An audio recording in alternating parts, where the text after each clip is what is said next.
Pandalam തോട്ടക്കൊണം government higher secondary സ്കൂളിന്റെ മുറ്റത്ത് നിന്ന് മുത്തശ്ശി വാഹമരം കടപുഴകി. പന്തളം നഗരസഭ 2-ാം വാർഡിൽ തോട്ടക്കൊണം ഗവൺമെന്റ് ഹയർ സെക്കൻഡറി സ്കൂളിന്റെ തിരുമുറ്റത്ത് നിന്ന് കൂറ്റൻ വാഹമരമാണ് അപകടങ്ങളുണ്ടാക്കാതെ രാവിലെ 8:45 കടപുഴകി വീണത്.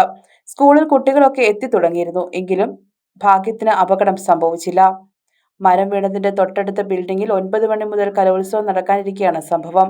മരത്തിന് 100-ലേറെ വർഷത്തെ പഴക്കമുണ്ട്. സ്കൂളിന്റെ മുൻവശത്ത് തന്നെ നിൽക്കുന്ന 100-ലേറെ വർഷം പഴക്കമുള്ള കൂറ്റൻ മാവുമരം ഉൾപ്പെടെ നിരവധി മരങ്ങളുമുണ്ട്.